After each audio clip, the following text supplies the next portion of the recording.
Solid state chemistry আজকে হচ্ছে lecture 5। তো আজকে ক্লাস শুরুর আগে আমরা বিগত যে ভিডিওতে যে হোমওয়ার্ক দিয়েছিলাম তার সলিউশন করব। তো তোমরা স্ক্রিনে লক্ষ্য রাখো, দেখো স্ক্রিনে কোশ্চেনটা কি ছিল। In face FCC lattice of NaCl structure, if the diameter of Na plus is x and the radius of Cl minus is y, then the its length of NaCl in the crystalline। তাহলে কি বলেছে এখানে কোশ্চেনে আমাদের কোশ্চেনে দেওয়া বিষয়গুলো কি কি দেওয়া আছে। Radius Na plus x, radius Cl minus y, এইগুলো আমাদের দেওয়া আছে। আর কি দেওয়া আছে, NaCl হচ্ছে কি ক্রিস্টাল ফর্মেশন করবে, FCC ফেস সেন্টার কিউবিক। তাহলে ফেস সেন্টার কিউবিকের ক্ষেত্রে আমরা কি জানতাম, ফেস সেন্টার প্রত্যেকটা ফেসে অর্থাৎ 6টা যে ফেস, প্রত্যেক ফেসে একটা করে পার্টিকেল থাকবে, আর হচ্ছে প্রত্যেক কর্নারে একটি করে পার্টিকেল, অর্থাৎ হচ্ছে টোটাল 8টি পার্টিকেল থাকবে।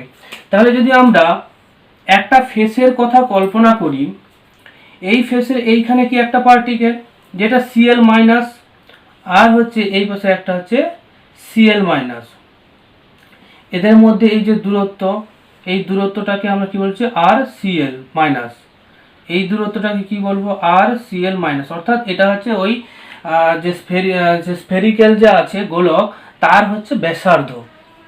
আর হচ্ছে সেন্টারে কি অবস্থান করবে, সেন্টারে হচ্ছে Na প্লাস,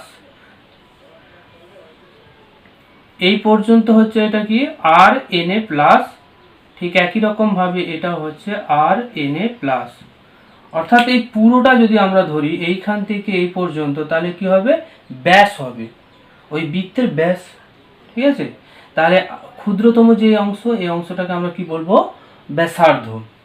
ঠিক আছে, তাহলে একটি ফেসের ক্ষেত্রে এইভাবে অবস্থান করবে কোনগুলো, ক্লোরিন Cl মাইনাস কর্নারে, আর মিড পজিশনে হচ্ছে সোডিয়াম প্লাস আয়ন। তাহলে এদের রেডিয়াসের যদি আমরা যোগ করতে চাই, রেডিয়াস টোটাল এই লেন্থটা কত হবে, এই লেন্থ এ ও বি যদি ধরি, তাহলে এ আর বি সমান কি হবে RCl মাইনাস, আর হচ্ছে কি Rna প্লাস RCl মাইনাস। তাহলে কি হলো, এখানে প্রত্যেকটার যে ব্যাসার্ধ পরস্পর কানেক্টেড, যেহেতু ক্লোজ প্যাক অবস্থায় আছে, তাহলে এর ব্যাসার্ধ সঙ্গে এই Na প্লাসের হচ্ছে ব্যাস টোটাল, যেহেতু দুটো ব্যাসার্ধ মিলে ব্যাস, সেই ব্যাসার্ধ দুটোকে যোগ করলাম, আর হচ্ছে Cl মাইনাসের হচ্ছে ব্যাসার্ধ, টোটাল যোগ করলে আমরা কি পাবো, এখান থেকে আমরা পাবো 2RCl মাইনাস, আর হচ্ছে কি 2Rna প্লাস। এদের দেওয়া যে ব্যাসার্ধ, সেই মানগুলো আমরা বসিয়ে দেবো। Na প্লাসের কত হচ্ছিল x, তাহলে 2x, আর Cl মাইনাসের কত ছিল y, 2y। তাহলে আমাদের টোটাল যে দূরত্ব, এই যে প্রান্তের যে দূরত্ব ছিল, সেই দূরত্বটা কত হবে 2y প্লাস 2x। এটা হচ্ছে আমাদের a, একটি প্রান্তের দৈর্ঘ্য। এই ছিল আমাদের কোশ্চেন, যা আমরা সলভ করলাম। আমরা প্রথমে জানবো ডেনসিটি অফ ইউনিট সেল। প্রথমে কি জানবো, density of unit cell. Density of unit cell অর্থাৎ একক কোষের ঘনত্ব কত হবে তা আমরা নির্ণয় করব। একক কোষের একটি না প্রান্ত দৈর্ঘ্য যদি আমরা a একক ধরি, একটা প্রান্তকে আমরা কি ধরলাম a একক, এটা একটা ইউনিট সেল, যার প্রান্তকে আমরা কি ধরলাম, এ একক। ঠিক আছে, আর হচ্ছে যে মৌলটা অবস্থান করবে ওই মৌলের পারমাণবিকতা কত সেটা আমরা ধরে নেব। তাহলে কি ধরবো, মৌলের পারমাণবিকতা এম ধরলাম। মৌলের পারমাণবিকতা কত ধরলাম আমরা, এম ধরলাম। ঠিক আছে, তাহলে একটি পরমাণুর প্রকৃত ভর তাহলে কত হবে, ওই মৌলে অবস্থিত একটি পরমাণুর প্রকৃত ভর সমান কি হবে, প্রকৃত ভর যদি আমরা স্মল m ধরি তাহলে প্রকৃত ভরটা কত হবে, তার পারমাণবিকতাকে আমরা অ্যাভোগাড্রো সংখ্যা দিয়ে ভাগ করলে একটি পরমাণুর প্রকৃত ভর আমরা পাবো। n এখানে হচ্ছে অ্যাভোগাড্রো সংখ্যা, nটা কি, nটা হচ্ছে এখানে অ্যাভোগাড্রো সংখ্যা বা অ্যাভোগাড্রো নাম্বার। ওকে, এরপরে দেখো যে ইউনিট সেল, সেই ইউনিট সেলের হচ্ছে কণার সংখ্যাটা আমরা ধরে নেব, কারণ আমরা জানি না ওটা এফসিসি না হচ্ছে বিসিসি না এসি, অর্থাৎ simple cube, face centre cube না বডি সেন্টার কিউব, এটা আমাদের জানা নেই। তাই একক কোষের সংখ্যাটা আমরা ধরে নেব। ধরি একক কোষের সংখ্যা সমান জেড। জেডটা কাদের ক্ষেত্রে হতে পারে, সিম্পল কিউবের ক্ষেত্রেও হতে পারে, আবার কি বিসিসির ক্ষেত্রেও হতে পারে, আবার কি হতে পারে এফসিসির ক্ষেত্রেও হতে পারে। এবারে জেডটা হচ্ছে কোন ক্রিস্টাল টাইপের মধ্যে বলছে সেটা দেখে আমাকে জেডের মানটা বসাতে হবে। তাহলে জেডের মান যদি সিম্পল কিউব হয়, সিম্পল কিউবের ক্ষেত্রে জেডের মানটা কত হবে, জেডের মানটা 1 হবে। বিসিসির ক্ষেত্রে কত হবে, 2 হবে, আর এফসিসির ক্ষেত্রে সেটা হয়ে যাবে 4। এই হচ্ছে জেডের মান হতে পারে। আমাদের জানা নেই, স্পেসিফিক কোনো দেওয়া নেই যে কোন ক্রিস্টালের ক্ষেত্রে বের করতে হবে, তাহলে আমি টোটালটাই কি করব, ওই মৌলের একক কোষের সংখ্যাটা আমরা জেড ধরে নেব। বোঝা গেল, একক কোষের ভর সমান কি হবে, ওই কণার সংখ্যা, একক কোষে কটা কণা আছে সেটার সাথে আমরা কি করব, তার প্রকৃত ভর, একটি পরমাণুর প্রকৃত ভর যেটা, সেটাকে আমরা কি করব, গুণ করে নেব। একটি পরমাণুর প্রকৃত ভর, তা গুণ করলে কি হবে, জেড ইন্টু প্রকৃত ভর কত এসেছিল, m বাই n। তাহলে সিম্পলিফিকেশন যদি আমরা করি তাহলে কি আসবে, জেড m বাই n। এটা কি হলো আমাদের একক কোষে ভরের পরিমাণ। ঠিক আছে, ভর কতটা হবে সেটা আমরা বের করলাম। এরপরে আমরা চলে যাচ্ছি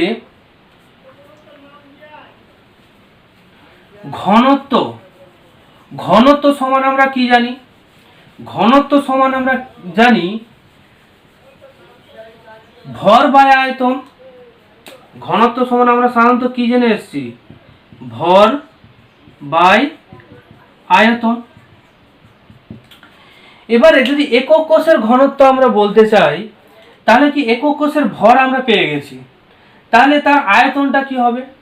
একক কোষের ক্ষেত্রে আমরা প্রত্যেকটি বাহুর দৈর্ঘ্য এ ধরেছি, তাহলে আয়তনটা কি হয়, আয়তন সমান হয়ে যাবে এ কিউ, ঘন একক, এটা হচ্ছে আয়তন।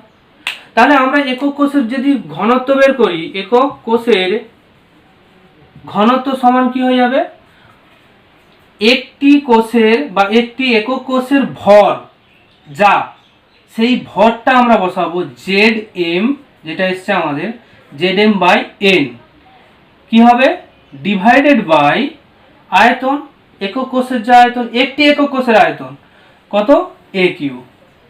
তাহলে এটা সিম্পলিফিকেশন যদি করি, Z M by A Q N, এটাই হচ্ছে আমাদের কি ডেনসিটি, ইউনিট সেলের ডেনসিটি। এটা তাহলে কি হয়ে যাবে, ইউনিট সেলের ডেনসিটি।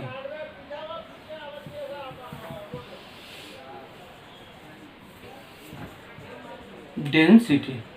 তাহলে এটা কি হয়ে যাবে আমাদের ইউনিট সেলের ডেনসিটি। এইভাবে আমরা ডেনসিটি ক্যালকুলেশন করব ইউনিট সেলের ক্ষেত্রে। ঠিক আছে, এখানে আরেকটা জিনিস আসছে, দেখো যদি আমাদের বলে দেয় যে সিম্পল কিউবের ক্ষেত্রে, সরল ঘনকের ক্ষেত্রে তার ডেনসিটি কত হতে পারে। সরল ঘনকের ক্ষেত্রে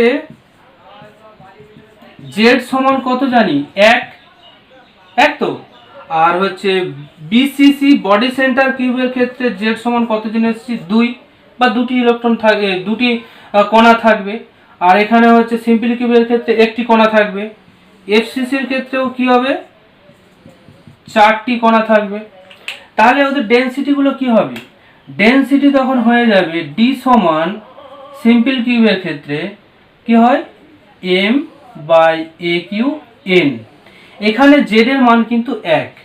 ঠিক একই রকম ভাবে দেখতে পাচ্ছ বিসিসির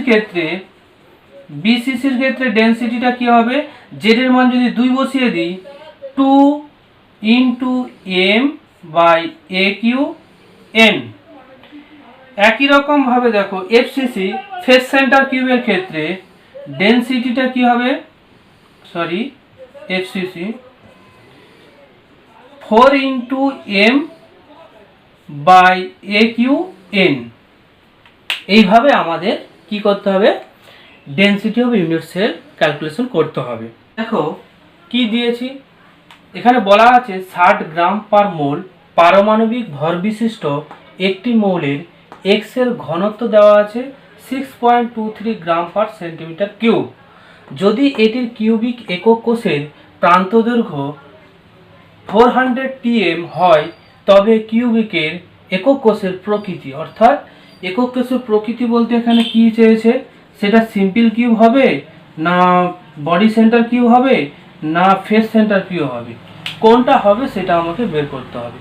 তো এদের প্রকৃতি নির্ণয়ের আগে আমাকে কি বের করতে হবে, এদের বের করতে হবে জেড অর্থাৎ কণার সংখ্যা, একক কোষে কটা কণা থাকবে সেটা যদি আমরা পেয়ে যাই, তাহলে আমরা বলতে পারবো সেটা simple cube, body centre cube না ফেস সেন্টার কিউব। বোঝা গেল? দেখো আমাদের তাহলে কি দেওয়া আছে, যেগুলো দেওয়া আছে সেগুলো আমরা লিখে নিই। প্রথমত দেওয়া আছে পারমাণবিক ভর দেওয়া আছে, কত দেওয়া আছে, 60। আর কি দেওয়া আছে, একটা প্রান্তের দৈর্ঘ্য যেটা দেওয়া আছে 400 pm। ওকে, আর কি দেওয়া আছে, এখানে ঘনত্ব দেওয়া আছে ডি সমান 6.23 গ্রাম পার সেন্টিমিটার কিউব। ঠিক আছে, এখানে এইগুলো আমাদের দেওয়া আছে। তাহলে আমাদের কি বের করতে হবে, আমরা বলে এসেছি যে ঘনত্ব সমান Z M by A Q N. এখানে জেড সমান যদি আমরা বের করে নিই, তাহলে আমরা কি পেয়ে যাব, ওই ক্রিস্টালের বা কিউবের ক্রিস্টাল টাইপটা কি ধরনের হবে, কি ধরনের কিউব, সেটা সিম্পল কিউব না বডি সেন্টার কিউব না ফেস সেন্টার কিউব, সেটা আমরা জানতে পারবো। ঠিক আছে, সেই জেড এর মানটা আমরা, অর্থাৎ একটি একক কোষে কণার সংখ্যা কত সেটা আমরা বের করি। তাহলে আমরা এখানে যদি মানগুলো বসিয়ে দিই, আরেকটা কথা এখানে মনে রাখবে যে এখানে দেখো সবকটাই কিসে আছে, সেন্টিমিটার, অর্থাৎ কি সিজিএস এ আছে। তাহলে আমরা এই প্রান্ত দৈর্ঘ্যটাকে পিএম রাখবো না, কি করব, এটাকে সেন্টিমিটারে কনভার্ট করে দেব। কত দিয়ে, 10⁻10 সেন্টিমিটার। এখানে বুঝতে পারছো না কেন 10⁻10 দিয়ে গুণ করেছি। আমরা জানি যে 1 ppm বা 1 pm সমান হবে কি 10⁻10 সেন্টিমিটার। তাই আমরা এটাকে সেন্টিমিটারে কনভার্ট করে দিলাম।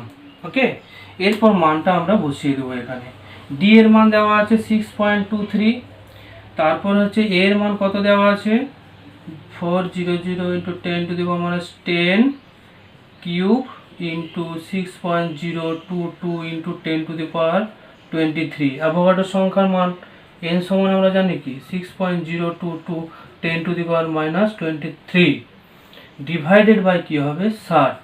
এটা তো আমরা সিম্পলিফিকেশন করবে, জেড এর মান পাবো আমরা 4, অর্থাৎ 4টা হচ্ছে কণা থাকবে একক কোষে, সেই কণাটির নাম কি হবে? অবশ্যই হবে FCC, ফেস সেন্টার কিউবিক। এই হচ্ছে আমাদের অঙ্কের সলিউশন। আশা করি তোমরা এই ধরনের আরও অঙ্ক আমি আজকেই দেব, সেগুলো তোমরা অবশ্যই করে নিয়ে আসবে। কেমন? তো তোমাদের হোমওয়ার্কের জন্য দেখো স্ক্রিনে 3টে অঙ্ক আসছে। প্রথমত 1 নম্বর অঙ্ক, এটি স্ক্রিনশট করে নাও। দ্বিতীয় অঙ্ক আসছে, স্ক্রিনশট নেবে, না হলে নোট ডাউন করতে পারবে না। তৃতীয় অঙ্ক হচ্ছে বা শেষ অঙ্ক হচ্ছে এটা। ঠিক আছে? এই 3টি অঙ্ক তোমরা অবশ্যই করে কমেন্ট বক্স। আয়নীয় যৌগের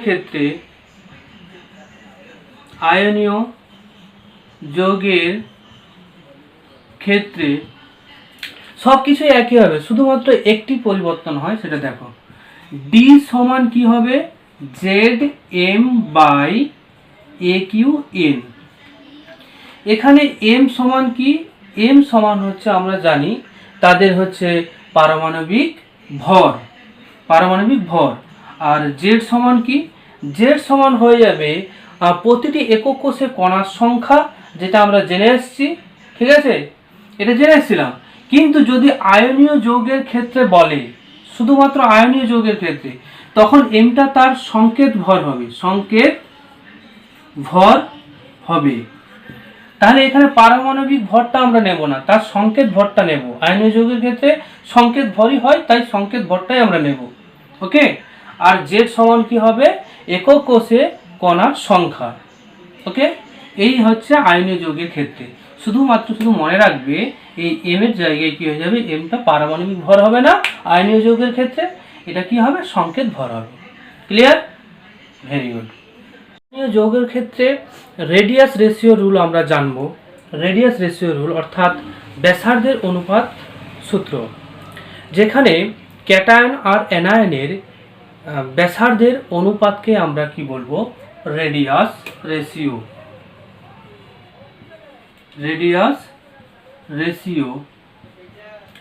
ক্যাটায়নের রেডিয়াস, যেটাকে আমরা RC ধরলাম, অ্যানায়নের রেডিয়াস RA ধরলাম।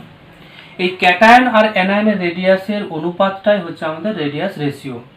এবারে কি, রেডিয়াস রেশিওর যে মান, তার ম্যাক্সিমাম মান আর মিনিমাম মান, দুটো মান পাওয়া যায়, একটা রেঞ্জের মধ্যে থাকে।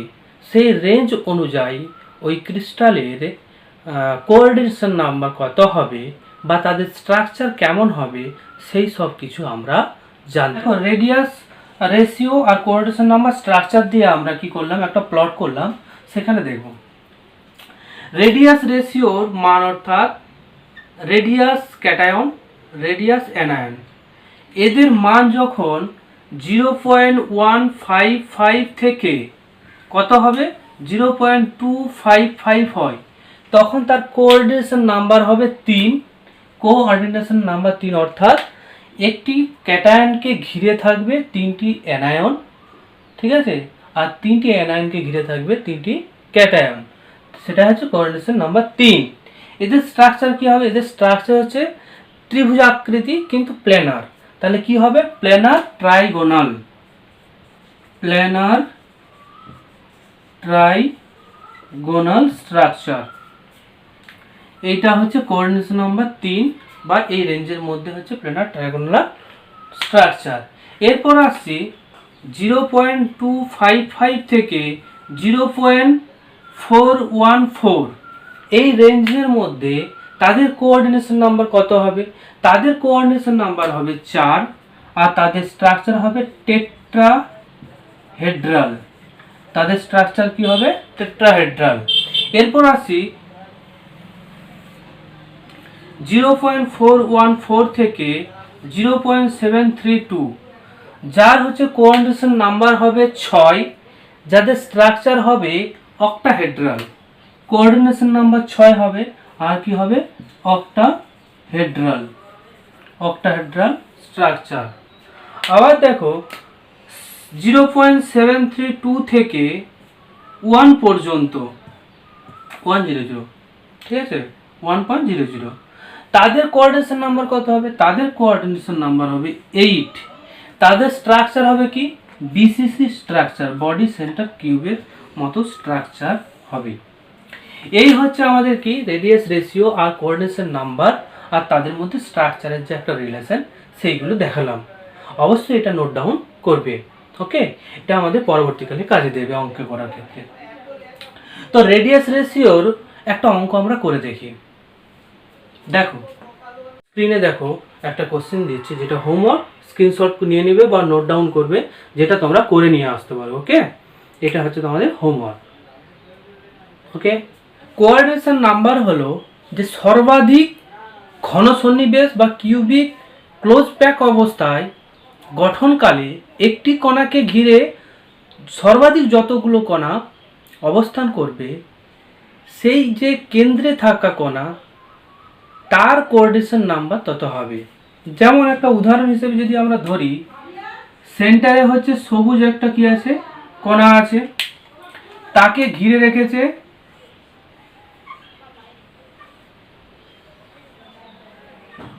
পাঁচটা হচ্ছে ব্ল্যাক কালারের কি কণা।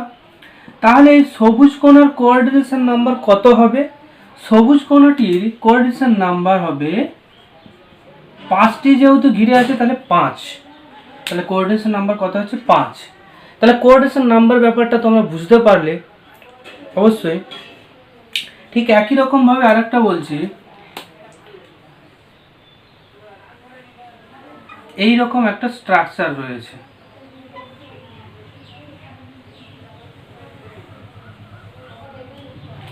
তাহলে সেন্টারে যে সবুজ রঙের যেটা আমরা ডার্ক করলাম, তার কোঅর্ডিনেশন নাম্বার কত হবে?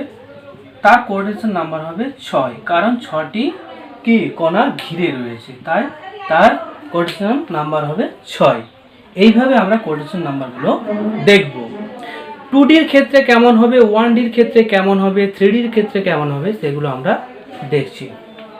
1 ডাইমেনশনাল ভাবে প্রত্যেকটা কণাকে পরস্পর কি করতে হবে, একটা কণা দুটো কণার সঙ্গে যুক্ত আছে, ঠিক আছে, অ্যাটাচড আছে। এইভাবে দেখো, এটা তো 1D। 1 ডাইমেনশনাল ভাবে যদি আমরা দেখি, তাহলে এই কণাটাকে আমরা ডার্ক করে দিই। করে দিলে দেখো এই সবুজ কণাটার পার্শ্ববর্তী কটা কণা আছে? 2টি আছে। তাহলে এদের কোঅর্ডিনেশন নাম্বার কত হবে? 2 হবে এদের কোঅর্ডিনেশন নাম্বার। তোমরা দেখো স্ক্রিনে 1 ডাইমেনশনালের ক্ষেত্রে কোঅর্ডিনেশনের ইগুলো কণাগুলো কিভাবে প্যাকড অবস্থায় অবস্থান করে দেখো, অবশ্যই দেখো স্ক্রিনে যাচ্ছে তোমাদের। হ্যাঁ, বুঝতে পারছো? Very good. বলবো স্কোয়ার ক্লোজ প্যাকিং, আর একটা হবে কি হেক্সাগোনাল ক্লোজড প্যাকিং। এই দুই ধরনের প্যাকিং আমরা 2Dতে দেখব। প্রথমে দেখো স্কোয়ার ক্লোজ প্যাকিং এর ক্ষেত্রে কণাগুলোর অবস্থান ঠিক এই রকম অবস্থান করবে, প্লাস 2D। এটা তো 1D হলো, তাই না? এবারে 2D মানে কি, এক্স আর ওয়াই অ্যাক্সিস বরাবর, তাহলে এইখানে আবার অবস্থান করবে। যেহেতু এটা স্কোয়ার, তাই হচ্ছে কি তারপরে ঠিক অ্যাটাচ থাকবে একটা কণা, ঠিক এইরকমভাবে অবস্থান করবে।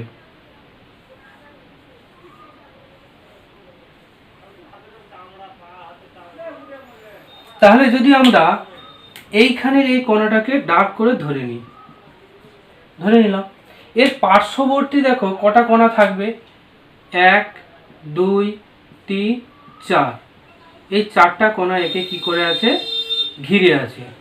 তাহলে স্কোয়ার ক্লোজ প্যাকিং এর ক্ষেত্রে হচ্ছে কোঅর্ডিনেশন নাম্বারটা কত হবে? কোঅর্ডিনেশন নাম্বার হবে 4। ঠিক একই রকম ভাবে হেক্সাগোনালের ক্ষেত্রে দেখো এক্স ওয়াই অ্যাক্সিস কণাগুলোর অবস্থান করছি, ভালো করে লক্ষ্য রাখো। এই হেক্সাগোনালের ক্ষেত্রে এই মিড পজিশনে একটা থাকবে, আবার এই মিড পজিশনে, আবার এইখানে ঠিক একই রকমভাবে চলতে থাকবে। তারপর আবার কি হবে, এইভাবে থাকবে।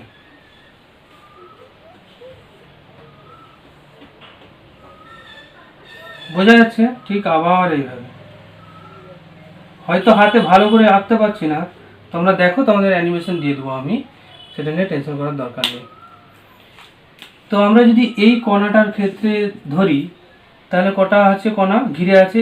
1 2 3 4 5 6, তাহলে 6টা কণা কি আছে? ঘেরে আছে। তাহলে এদের ক্ষেত্রে কোঅর্ডিনেশন নাম্বার কত হবে? 6। তাহলে আমরা কি দেখলাম? স্কোয়ার ক্লোজ প্যাকিং এর ক্ষেত্রে হচ্ছে কোঅর্ডিনেশন নাম্বার 4, আর হচ্ছে হেক্সাগোনাল ক্লোজ প্যাকিং এর ক্ষেত্রে 6। এবারে তোমরা দেখো, অ্যানিমেশনটা দিচ্ছি বা তোমাদের একটা ছবি দিচ্ছি, দেখো 3Dতে, তোমরা বোর্ডের দিকে ভালো করে লক্ষ্য রাখো আর ছবিটা লক্ষ্য রাখো। দেখো, স্কোয়ার ক্লোজ প্যাক এক পাশে দেওয়া আছে, আর একটা কি দেওয়া আছে? হেক্সাগোনাল দেওয়া আছে। এই উপরের দিকটা হচ্ছে যে স্কোয়ার যে ক্লোজ প্যাকের ক্ষেত্রে, আর হচ্ছে নিচের দিকে যেটা রয়েছে সেটা হেক্সাগোনাল ক্লোজ প্যাকের ক্ষেত্রে। অবশ্যই তোমরা বুঝতে পারছো এক্স আর ওয়াই ডাইরেকশন বরাবর, 2D যেহেতু, এই জন্য হচ্ছে এক্স আর ওয়াই ডাইরেকশন বরাবর কণাগুলোর প্রতিস্থাপন হয়েছে ক্লোজ প্যাক হিসেবে। কিউবিক ক্লোজ যে প্যাকের ক্ষেত্রে, যদি এ একটা স্তর যেখানে হচ্ছে একটা স্ফেরিকেল, তারপর বি স্তরে দেখো টোটাল হচ্ছে স্ফেরিকেল করা আছে 5টি, 3 3 4 5 6টি স্ফেরিক্যাল আছে। ঠিক একই রকমভাবে সি স্তরটাও 6টি, কিন্তু এখানে একটা মজার বিষয় আছে, এইখানে স্ফেরিক্যালটা কি এইভাবে অবস্থান করেছে, ঠিক আছে? আর সি এর ক্ষেত্রে স্ফেরিক্যালটা কিভাবে অবস্থান করবে? সামনের দিকে বড়টা, আর ভেতরের দিকে হচ্ছে মাথাটা।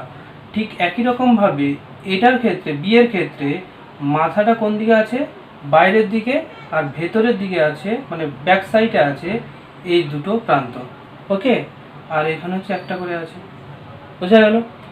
এবারে এরা যদি পরস্পর অবস্থান করে, ঠিক এইরকম অবস্থান করবে,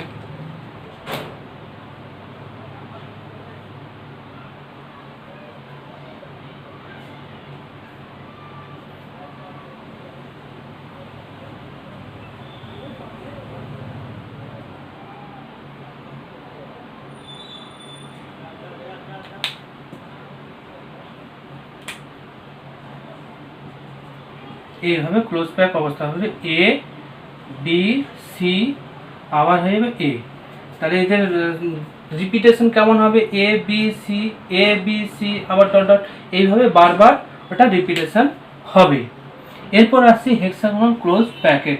হেক্সাগোনাল ক্লোজ প্যাকের ক্ষেত্রে এটাকে যদি আমরা এ ধরি, আর এই টাইপটাকে কি বলবো? বি। ঠিক একই রকমভাবে আবার রিপিট হবে কি? এ রিপিট হবে। এইগুলো সব কটাই কি কোঅর্ডিনেশন নাম্বার কত? এর ক্ষেত্রে 6, আর এটার ক্ষেত্রে হচ্ছে কোঅর্ডিনেশন নাম্বার 6। বোঝা গেল? আর এটা হচ্ছে সেন্টার। ঠিক একই রকমভাবে এটা ট্রায়াঙ্গেল করবে। এরা যখন পরস্পর যুক্ত হয়ে যাবে, সেই স্ট্রাকচার কেমন হবে? দেখো,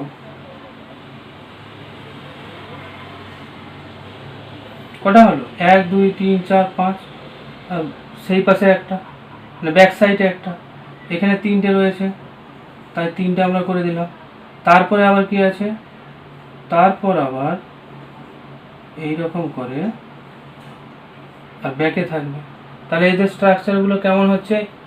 এ বি, আবার এ, এইভাবে আবার রিপিট হবে বি, তারপরে আবার আসবে কি? আসবে এ।